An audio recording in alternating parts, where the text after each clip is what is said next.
நவக்கிரகங்கள் நம்ம ஜாதகத்தில் பலம் இருந்தால் தான் எல்லா விஷயங்களும் நடக்கும். அதனால் தினந்தோறும் நவக்கிரகத்துக்கு தீபம் ஏற்றுறது ரொம்பவுமே நல்லது. நான் கோயிலுக்கு போக முடியாதுன்னா வீட்டிலேயே தீபம் ஏற்றுறது நல்ல பலன்களை கொடுக்கக்கூடியதாக இருக்கும்.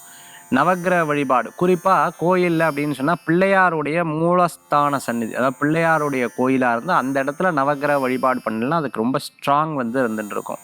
எனக்கு என்னமோ தெரில சார், வீட்டில் ஒரே பிரச்சனையாக இருந்துருக்கு, ஒருத்தர் விட்டால் ஒருத்தர், ஒருத்தர் விட்டால் ஒருத்தர், ஒருத்தர் விட்டால் ஒருத்தர் வருதுன்னா நவக்கிரகத்துக்கு ஒரு பாலாபிஷேகம் பண்ணி பாருங்கள்.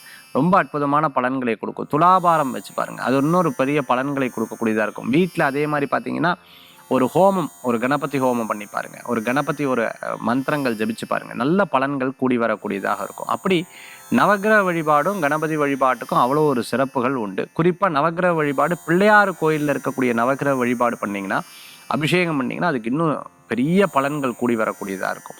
இல்லை சார் என்னால் முடியல சார், நான் வந்து வெளிநாட்டில் வெளியூரில் இருக்க, கோயில் பக்கத்தில் இருக்கேன், நான் பக்கத்தில் இல்லை, நான் நார்வேயில் இருக்கேன், நான் வந்து உங்கள் நிகழ்ச்சி எப்பவுமே பார்ப்பேன், யூஎஸில் இருக்கேன், என்னால் கோயிலுக்கு போக முடியாது, இங்கேருந்து 100 கிலோமீட்டர் இருக்குது, என்ன பண்ணுறது அப்படின்னு கேட்குறவாளுக்கு 9 தேங்காய் எடுத்து வச்சுக்கோங்க. 9 தேங்காய் நடுவில் வந்து மஞ்சள் பிள்ளையாரை வச்சு சந்தனம் குங்குமம் வச்சுக்கோங்க. சுற்றிலும் 9 தேங்காவை வச்சுக்கோங்க, இல்லைன்னா லைனாக வச்சுக்கலாம். ஃபஸ்ட்டு பிள்ளையார் பூஜையை பண்ணி முடிச்சதுக்கப்புறம் அதுக்கப்புறம் நவக்கிரகத்தில் இருக்கக்கூடிய ஒவ்வொரு தேங்காய்க்கும் ஒவ்வொரு கிரகங்கள், அதாவது சூரிய பகவான், சூரியாயனமாக சூரியாயனமாக சூரியாயனமாகன்னு சொல்லிட்டு ஒரு தேங்காய் வச்சுருக்கோம். சோமாயனமாக சந்திராயனமாக சந்திராயனமாக சந்திராயனமாக ஒரு தேங்காய். அது பார்த்திங்கன்னா அங்காரகாயனமாக ஒரு தேங்காய். அதுக்கப்புறம் பார்த்திங்கன்னா புதாயனமாக ஒரு தேங்காய். அதுக்கப்புறம் பார்த்திங்கன்னா குரவே நமக பிரகஸ்பதே நமக பிரகஸ்பதே நமக. அதுக்கப்புறம் சுக்ராயனமா.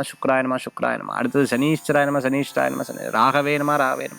எப்படி கேதவேனமா 9 தேங்காய். அப்புறம் 9 தேங்காய் உடைச்சு பிள்ளையாருக்கு சமர்ப்பித்து நமஸ்காரம் பண்ணி தீபாவளி பண்ணி பாருங்கள். நல்ல பலன்கள் இருக்குது. எல்லாமே அவர் கால்கடியில் விட்டுட்டு எந்த விதமான பிரச்சனைகளும் வராது.